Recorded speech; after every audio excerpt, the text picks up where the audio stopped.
povo de Roma, capítulo 12, verso 12. Apenas lemos juntos. Romanos 12, verso 12.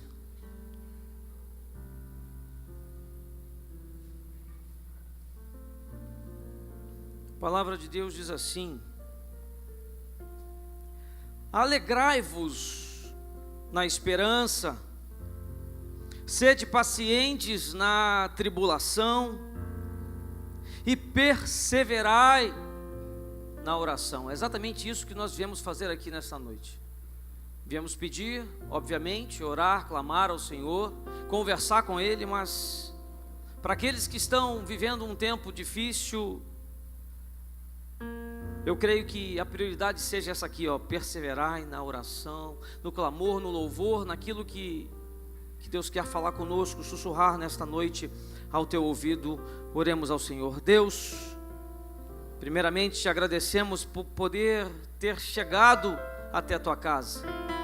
Talvez hajam aqui muitos que estavam desanimados, preocupados, confusos, mas o Senhor os trouxe até aqui.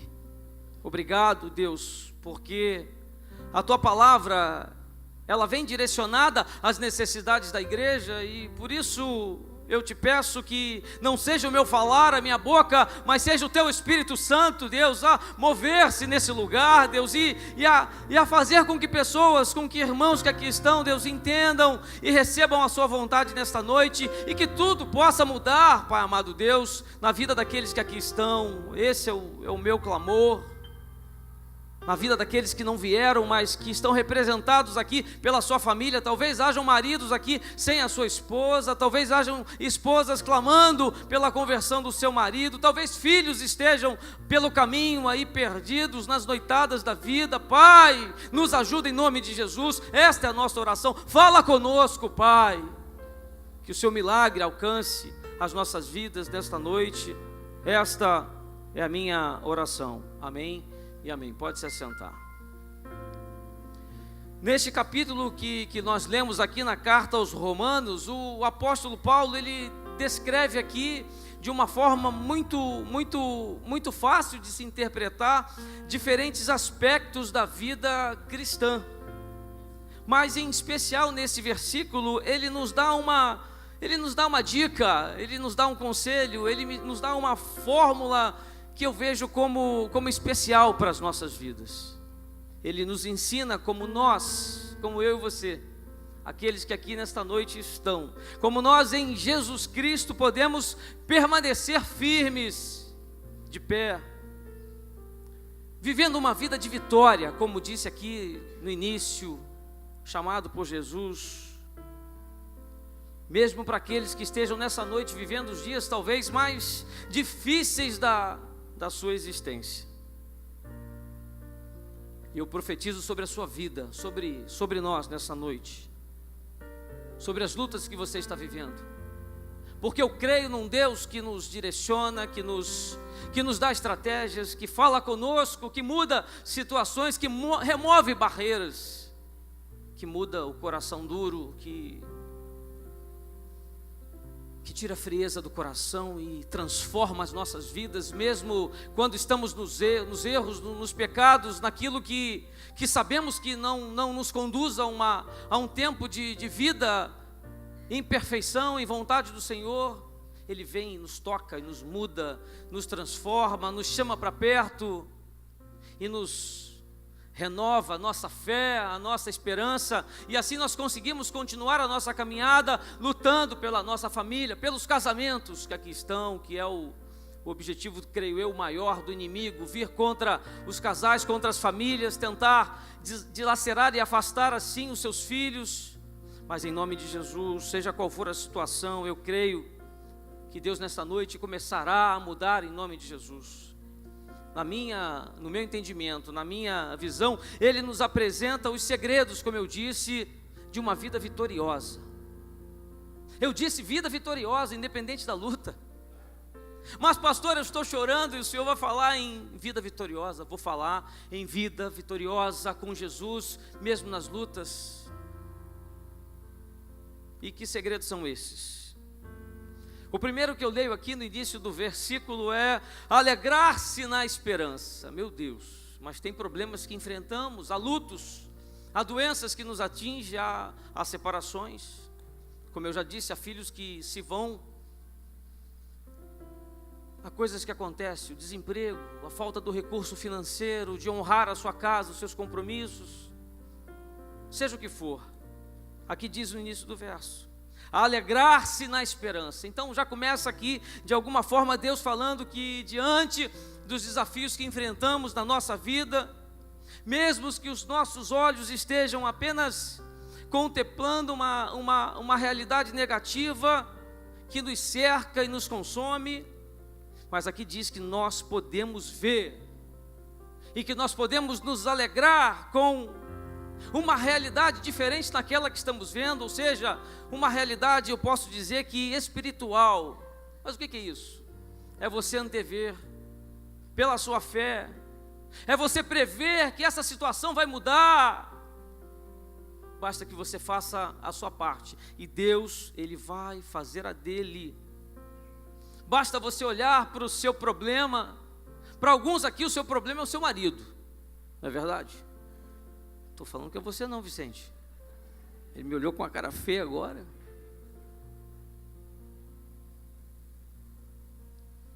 Para alguns aqui o seu problema seja a sua esposa, ou seus filhos, ou seus pais, ou a falta de emprego, cada um com o seu problema. Mas eu creio que se você olhar para esse problema e pedir a Deus uma direção, um pensamento, um cálculo que seja de mais confiança, talvez de você no Senhor, eu acredito que isso já possa começar a mudar nessa noite. É nesse Deus que eu penso. E por que eu penso assim? O Eliseu, o profeta, vivia uma luta, enfrentava um exército e ele olhava para aquele exército e ele via carruagens de fogo ao seu favor. Mas havia ali um ajudador, um auxiliar, que olhava para o exército que vinha contra ele, o exército sírio, e só via aqueles inimigos a cercá-los, e ele desesperado ficou. Eu estou citando esse exemplo porque um via cercado de inimigos e o outro via carruagens por parte do Senhor, soldados e o mover dele. E eu creio que, independente da situação que você esteja lá na sua casa, ou no seu trabalho, ou nos seus laudos médicos, nos exames feitos, a única coisa que eu posso te dizer nesta noite, que eu creio de coração e com fé, é que o Senhor é quem vai dar a última palavra. Não é o médico, não é o dono da empresa, não é o gerente do banco, não é ninguém, é Deus. Aqui o rei da Síria queria encontrar e prender aqui o profeta Eliseu. E ele ficou sabendo que Eliseu estava numa cidade chamada Dotã, uma cidade rodeada de muralhas. Ficava numa colina. O rei mandou o seu exército lá para acabar com esse homem. Cavalos, carros de guerra, muitos homens. E ao amanhecer eles estavam sobre toda a cidade, estava tomada. E quando o ajudante do Eliseu se levantou e foi lá fora espiar e ver como estava a situação, ele viu aquele exército inimigo e ficou com medo. É exatamente isso que o diabo faz, tenta nos implantar, colocar em nós, na nossa mente, no nosso coração, medo. Temos que procurar o nosso cônjuge e conversar com ele, mas temos medo. Temos que chamar os filhos para uma conversa mais dura, mas temos medo, porque se conversar eles podem piorar e ir embora. Temos que resolver questões na nossa vida, mas temos medo. É o medo. O que o diabo quer é nos descontrolar, é colocar medo, porque aí ele tem liberdade de pela brecha entrar e fazer a arruaça que ele quiser. Essa é a verdade. Aí o ajudante do profeta chega lá na tenda dele e fala assim: meu líder, o que nós faremos? Aí Eliseu diz assim: não tenhas medo. É Deus dizendo conosco nessa noite: não tenhas medo. Essa é a palavra do Senhor. E o versículo continua assim: porque mais são os que estão conosco do que os que estão com eles. O que eu entendo aqui é que não tem luta, que com Deus não tem a vitória, não tem luta, não tem doença, não tem dificuldade, não tem marido difícil, não tem mulher fria e distante, não tem nada, não tem drogas, não tem vícios, não tem amante, não tem nada que Deus não possa mudar, porque como disse aqui, estão conosco um número muito maior. Estamos com Deus. Mas o que fez o profeta depois, ao dar essa palavra de fé e de esperança? Ele orou e disse: ó Deus Todo-Poderoso, que é o que nós temos que fazer aqui nessa noite, por favor, abra os olhos dele. Olha o que ele disse. Ele tinha tanta convicção de que Deus estava com ele naquele local, que ele diz assim, ele orou pedindo: abra os olhos dele, para que ele veja o que eu vejo.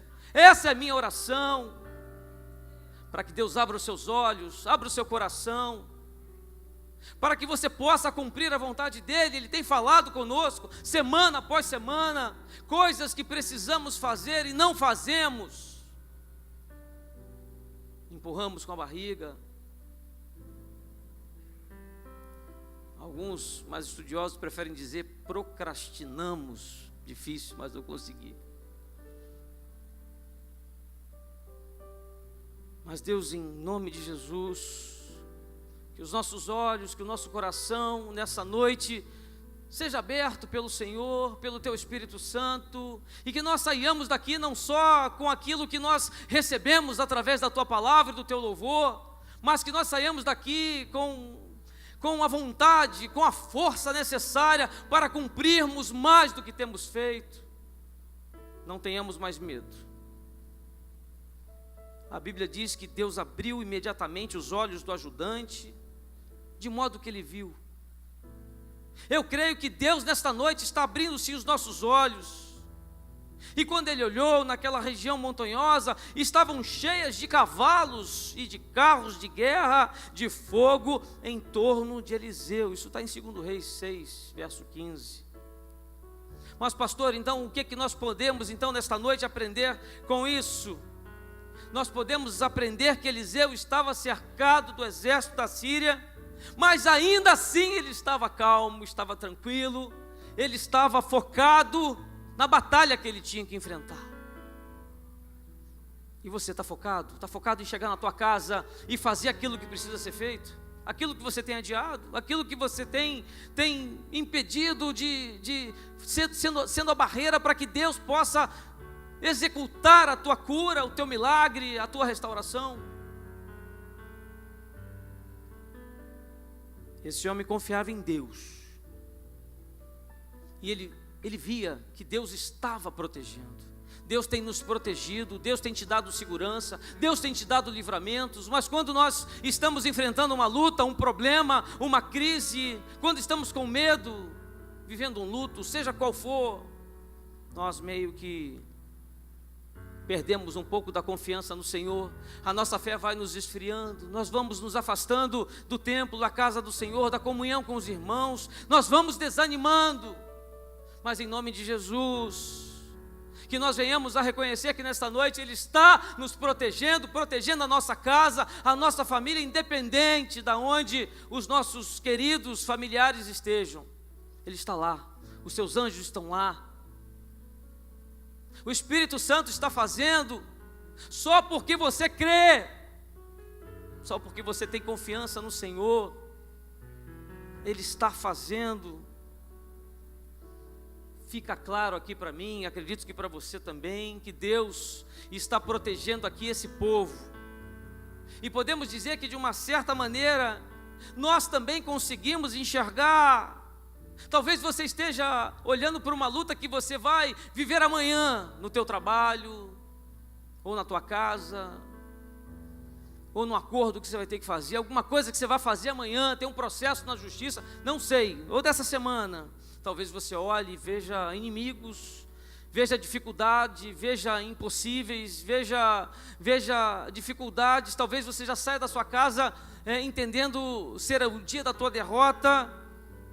Mas eu quero te lembrar que Deus está te protegendo. Não olhe mais para esse desafio, olhe para o Senhor, olhe para Deus, olhe para o alto, porque Ele vai mover, Ele vai fazer situações, Ele vai levantar pessoas, Ele vai retirar impedimentos. É nesse Deus que eu creio, é nesse Deus que eu tenho visto na minha vida, nessa jornada até aqui, presente e me protegendo.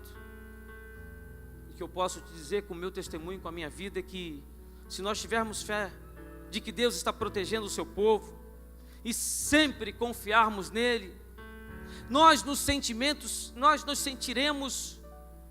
um sentimento de segurança, e nós vamos receber a bênção dele. É isso que diz lá em Salmo 4, verso 8, diz assim: em paz me deito e logo adormeço, pois só tu, Senhor, me fazes viver em segurança. Ou seja, o segredo de uma vida cristã vitoriosa, como eu já disse aqui, é saber onde os nossos olhos estão focados. Se é nas circunstâncias, nas situações, nas aparentes derrotas talvez, porque há coisas que nos acontecem que parecem ser derrotas, mas são coisas que acontecem para que Deus possa tratar. Tem coisas que vêm à tona, que são descobertas, para que Deus possa fazer o seu melhor a partir daquele momento. Deus só quer que você tenha esperança naquilo que Ele já te prometeu, porque na verdade Ele já falou. Não é a primeira vez que você está aqui, Ele tem falado constantemente ao seu coração. Ele já te prometeu. Promessa essa para mim, para você, para todos nós, para todos que são filhos dele, para você que busca e reconhece Jesus Cristo e pede a Ele nesta noite a sua ajuda. Comece a pedir: Deus, isso aqui eu não consigo fazer e eu preciso do Senhor. Comece a falar com Ele. Comece durante esta mensagem a buscar intimidade com Ele, a sentir o seu Espírito Santo falando e te conduzindo. Isso em qualquer situação da sua vida, porque a nossa alma não pode perder a esperança. Se perdermos a esperança, perdemos tudo. Um dia desses, visitando um irmão nosso que está acamado, doente,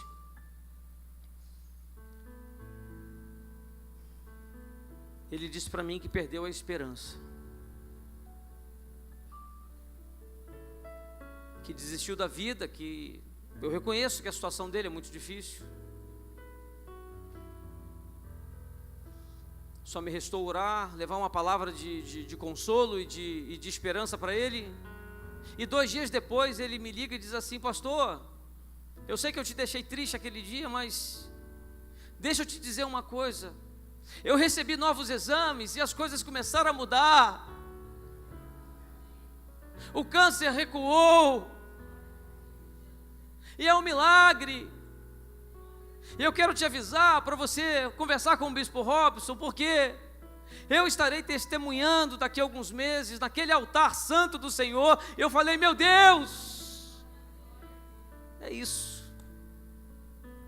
A esperança desse homem não estava mais nos seus exames, na sua doença, nos médicos. A esperança desse homem está nas promessas eternas do Senhor para a vida dele. Aí eu visitei ele e ele disse assim: pastor, fica tranquilo, eu estou bem. Deus é Deus. Se Ele quiser me curar, Ele é Deus. Se Ele não me curar, Ele continua sendo Deus. Eu só pude chorar com ele, não tinha mais nada o que fazer.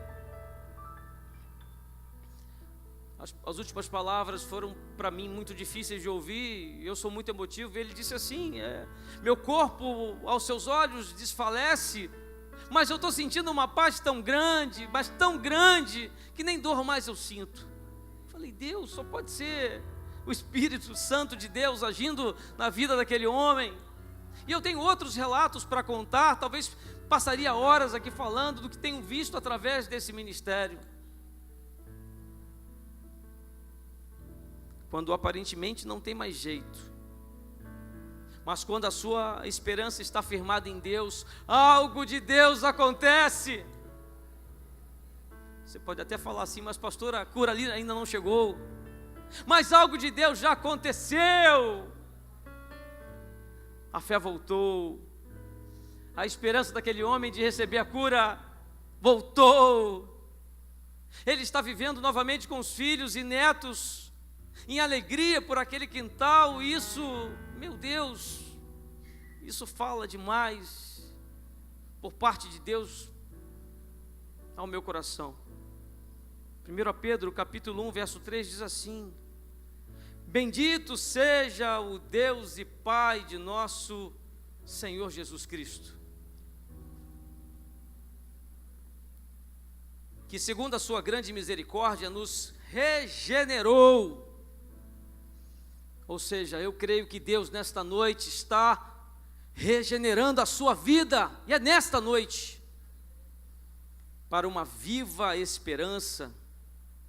Esperança essa pela ressurreição de Jesus Cristo dentre os mortos, para uma herança incorruptível, incontaminável e imarcessível, reservada nos céus para vós, que pelo poder de Deus sois guardados mediante a fé.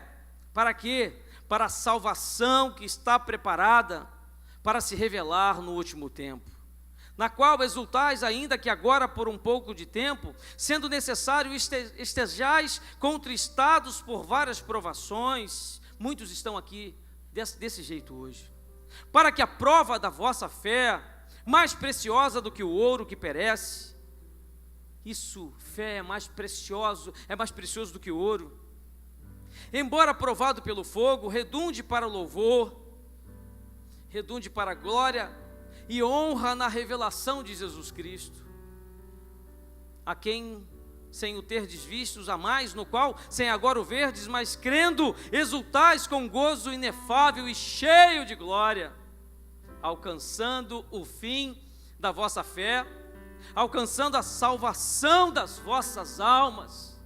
É isso que nós viemos aqui fazer nessa noite. Pedir obviamente a Deus alguma coisa, sim, mas viemos voltar aqui para buscar a salvação da nossa alma, da nossa família, da nossa casa, dos nossos queridos. Essa precisa ser a prioridade da nossa oração, do nosso clamor. E na presença do Espírito Santo, porque esse é o fruto de Deus em nós. O Espírito Santo de Deus é um presente de Deus para nós. O próprio Senhor nosso Deus, o seu poder, ou seja, nada pode nos separar dele, nada, nenhuma luta, nenhuma dificuldade, seja qual for a ocorrência que você esteja vivendo, a sua história, nada pode te afastar do amor de Deus, da presença dele, do seu melhor, do seu cuidado, do seu carinho, do seu consolo. Aqueles momentos em que pela madrugada estamos a chorar e somos visitados por um anjo do Senhor, é nesse Deus que eu creio. Romanos 8,35 diz assim: quem nos separará do amor de Cristo? A tribulação, seja qual for a luta, a angústia, a perseguição talvez, ou a fome, a nudez, o perigo ou a espada. E eu prefiro escolher olhar para as situações e ver que Deus, Ele tem como mudar, Ele tem como ajeitar as coisas para mim, para que eu possa continuar na minha luta, na minha caminhada. E da mesma forma creio para você, e começa a profetizar sobre a sua vida. Não perca os sonhos que Deus semeou em seu coração. Sabe aquele sonho que estava esquecido? Aquele projeto está lá na gaveta. Talvez você nem se lembre, mas ainda há um desejo do teu coração, uma vontade de que isso aconteça na sua vida. Eu quero te dizer que você está no lugar certo, na hora certa. Comece a reviver isso. Comece a relembrar aquilo que você já tinha projetado e por algum motivo você parou. Seja qual for o motivo, comece a relembrar isso agora. E comece a orar, pedindo: Deus, se é isso que o Senhor quer mesmo, que eu mude a minha visão, me ajuda, pede isso a Ele. Tire aquela visão negativa de que aquilo não mais poderia acontecer. Tire aquela palavra do médico que diz que você vai tomar esse remédio pelo resto da vida e que a tua doença não tem cura. Tire essa palavra, continue tomando os remédios até que a cura chegue em nome de Jesus. Tira aquela visão negativa de que amanhã você não vai alcançar aquela vaga de emprego no qual você está tão esperançoso e aguardando e necessitando. Tire essa conversa fiada do inimigo da tua cabeça dizendo para você que não tem jeito. Tira isso. Tenha esperança, porque essa esperança te proporcionará uma melhor entrevista, uma melhor conversa e te dará condições, chances de ter essa vaga. Ou seja, peça a Deus nesta noite: me dá a alegria que vem dos céus, porque eu não tenho mais. Isso é viver em profunda dependência do Senhor. Vão te chamar de maluco. Ué, você está rindo? Você está bem? É Deus, você vai falar: é Deus, porque eu estou na profunda dependência de Deus. É isso. Ou seja, eu creio que nada e nem ninguém poderá impedir o propósito do Senhor para a sua vida. Se Ele disse que vai acontecer em nome de Jesus. Mas não desanime. Só que algumas pessoas preferem olhar para as cicatrizes, para as feridas, para as dores, para as marcas que ficam nas batalhas da nossa vida. Pare com isso. Pare de relembrar, pare de chorar por isso, pare de fazer disso o alimento do seu dia a dia. Não.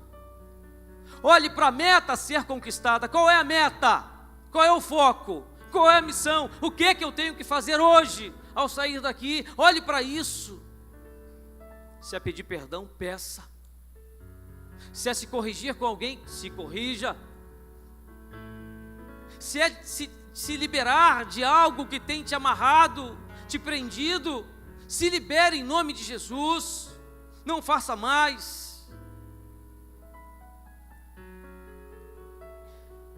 Primeira carta de Pedro 4,12 diz assim: amados, não estranheis a ardente provação que vem sobre vós para vos experimentar. Meu Deus, o que a palavra está dizendo aqui? Toda a luta que você está vivendo, a palavra está me dizendo aqui que é para quê? Para nos experimentar, para nos fortalecer, talvez para nos dar um ministério, talvez para nos dar uma história nova de vida. Mas a palavra está dizendo que é para nos experimentar, não é para nos desanimar, não é para nos atribular, não é para parar a nossa vida ou a nossa história, não, é para nos experimentar. Aí no verso 13 diz assim: mas regozijai-vos, meu Deus, por serdes participantes das aflições de Cristo, para que também na revelação da sua glória vos regozijeis e exulteis. Pastor, então o senhor está dizendo que essa luta que eu estou enfrentando é algo que vem para me preparar para algo de maior que Deus tem na minha vida? É o que eu entendo, é o que essa meditação aqui me traz ao meu coração, e acredito que é o seu também. E uma outra dica, um segredo talvez, uma estratégia que Deus nos dá é o seguinte: permanecer firme na tribulação. Mas é difícil. Aquele meu marido atribulado. Tem irmãs que estão dizendo isso aqui agora em pensamento, mas estão. O marido está do lado, não pode falar. A mesma coisa, maridos falando das suas esposas. E eu falo isso porque o objetivo maior do inimigo, do diabo, é atacar os casais, as famílias. E essa dica para se ter uma vida vitoriosa é permanecer então assim firme no meio das tribulações. O seu gerente, o seu diretor, o coordenador está pegando no teu pé, o negócio está feio, e você está desanimado, está pensando em sair da empresa, vou ficar desempregado. Não. Amanhã você vai chegar no seu trabalho mais animado ainda. E se ele continuar pegando no seu pé, você vai ficar mais animado ainda. Sabe o que vai acontecer? Ele vai falar: isso aí não tem jeito não. E você vai continuar empregado. E aqueles que estão olhando para você pensando: ih, aquele ali está desanimado, vou ter que mandar embora, vou ter que colocar um outro lugar, porque aquele não vende, aquele não faz. Você vai ser poupado se você assim fizer. Mas para isso tem que permanecer firme no meio das tribulações. O marido está pulando a cerca, fica firme. Mas pastor, fica firme, que aquilo vai acabar, ele vai voltar. Ai daquele, é a palavra de Deus que diz, que mexe no ungido do Senhor. Você é uma serva do Senhor, você é um servo do Senhor. E essa paciência aqui pode ser traduzida por várias palavras que nos ajudam a entender o tipo de atitude que Deus espera que nós tenhamos. Precisamos suportar as lutas, precisamos permanecer firmes, fiéis, dando continuidade à nossa caminhada, e precisamos perseverar cada dia mais. Persevere, lute, continue, até que a tua vitória chegue. Ou seja, pastor, o senhor está dizendo que eu tenho que aguentar? Aguenta o teu líder chato do seu ministério. Tem líder que é chato. Aguenta teu diácono chato. Tem que aguentar. Aguenta o teu pastor chato. Eu não vou falar o bispo chato, senão depois vai puxar minha orelha. Mas aguenta. Essa semana eu aguentei 4 dias num congresso de pastores e líderes. Eu fui tremendamente abençoado. Mas eu fiquei num quarto que só Jesus, eu não quero nem citar nomes aqui. Tinha uns irmãos aqui da igreja que trabalho me deram. Mas esse é o trabalho do pastor. Eu perseverei, eu suportei, eu aguentei, e eu estou aqui hoje, continuando a minha caminhada. Em João 16:33 diz assim: tenho-vos dito essas coisas para que em mim tenhais paz. A vontade do Senhor nosso Deus é que todos nós nesta noite, ao voltarmos para nossa casa, tenhamos paz. E o versículo ainda diz assim: no mundo, ou seja, nesse mundo, tereis tribulações. E todo mundo já sabe. O final do verso diz assim: mas tende bom ânimo. Pode ter algum lugar que possa nos dar um ânimo maior do que a casa de Deus, do que a palavra do Senhor, do que louvar ao Senhor e receber dele o seu melhor? Não há. Aí quando diz assim, eu tive bom ânimo, o final do verso diz assim: eu venci o mundo. Eu creio que eu venci as minhas fraquezas, eu creio que você venceu as suas lutas, já venceu, não vai vencer não. Saia daqui entendendo que você já venceu, que Deus já fez. Mas eu vou encontrar uma batalha lá, sim, mas a forma que você vai enfrentar essa batalha será uma forma diferente na qual você vinha tentando até agora e nada acontecia, nada se resolvia. Ou seja, tenha bom ânimo, porque você venceu a tua luta, o teu pecado, a sua dor, a sua tristeza, o teu luto. Você venceu, não vai vencer não, venceu. E se você quer ser o vitorioso, não fuja da luta. Eu falo isso e repito porque seria fácil, porque toda semana nós ouvimos uma palavra de direção de Deus em relação a vencermos as nossas fraquezas e dificuldades. Mas nessa noite, como ministro do Senhor, o que Deus tocou ao meu coração a falar aqui nessa noite é: enfrente-a, suporte-a, porque alguns aqui vão ter que suportar o que vão ouvir, alguns vão ter que enfrentar e falar,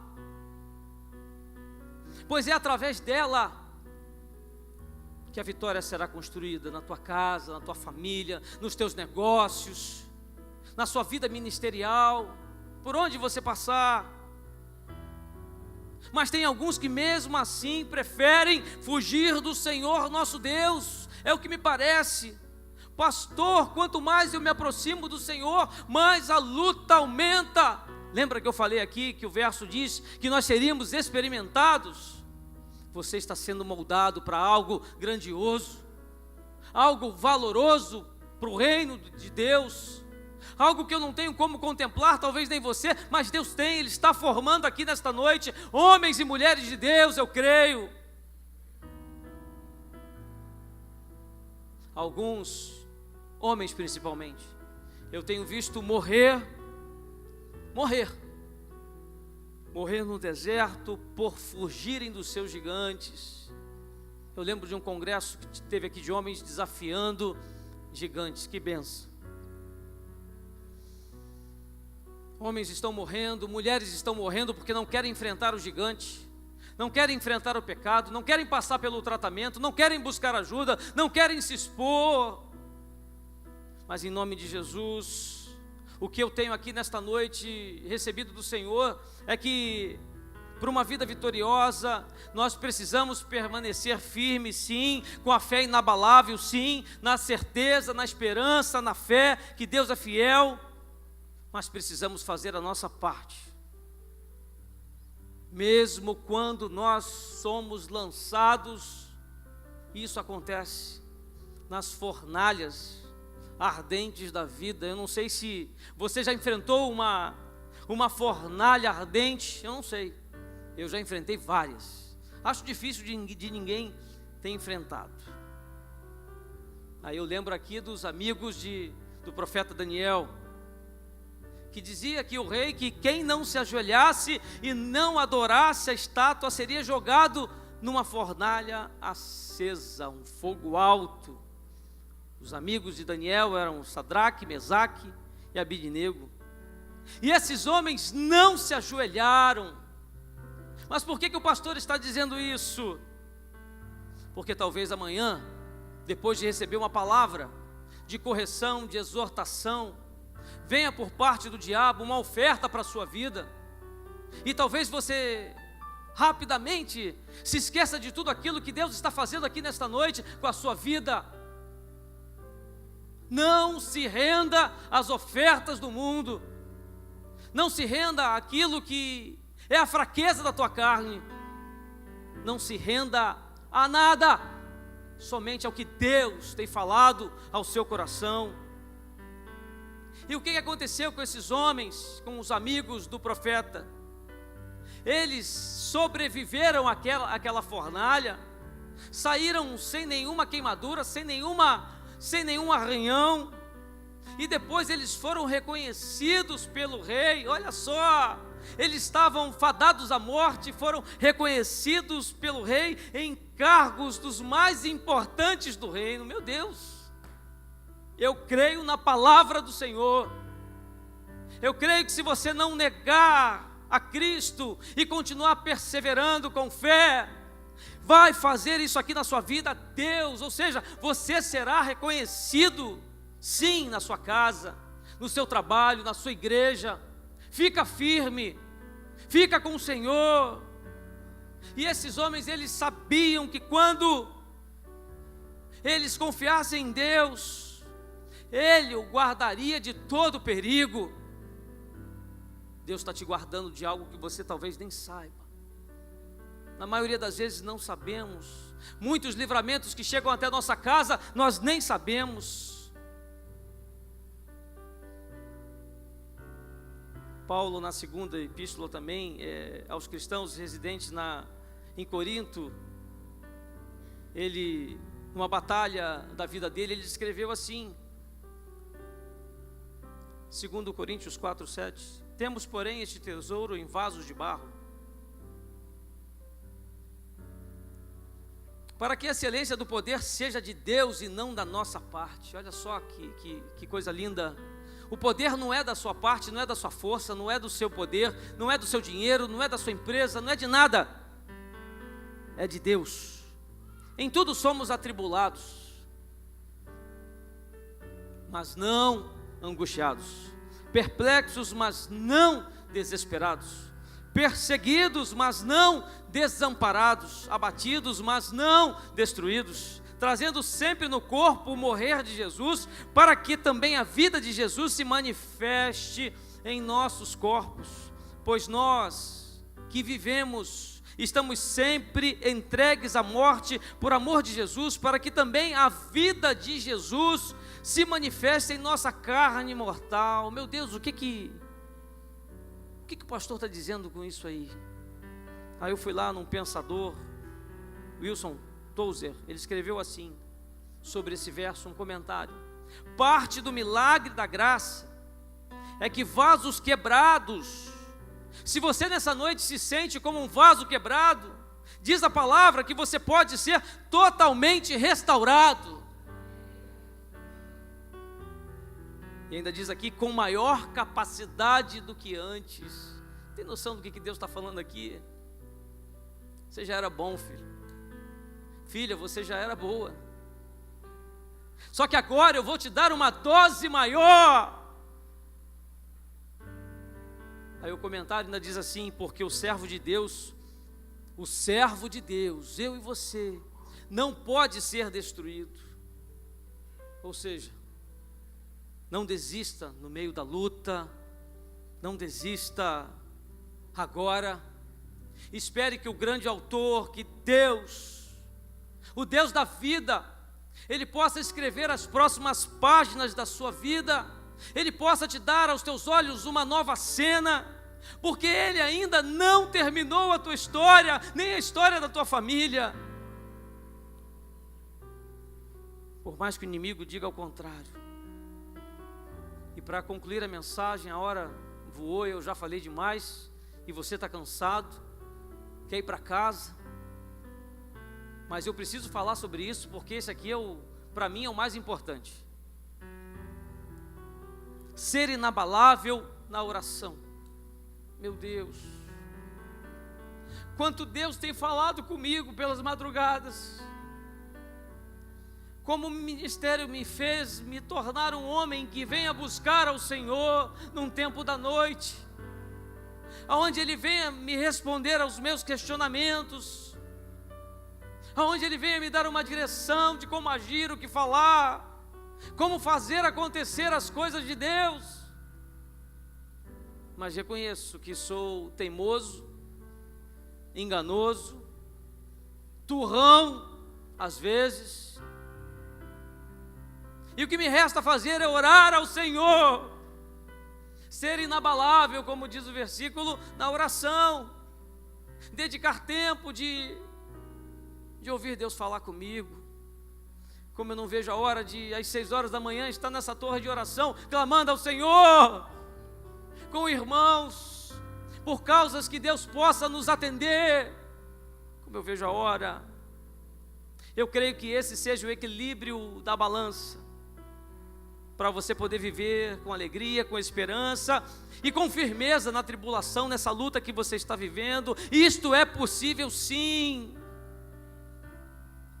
Quero chamar o louvor, os levitas. Eu já estou encerrando, mas eu preciso dizer que é nessa comunhão pessoal com o Senhor que os meus olhos têm sido abertos, e é isso que eu quero te dizer nesta noite. Esteja inabalável na sua oração, para que o Senhor possa abrir os seus olhos.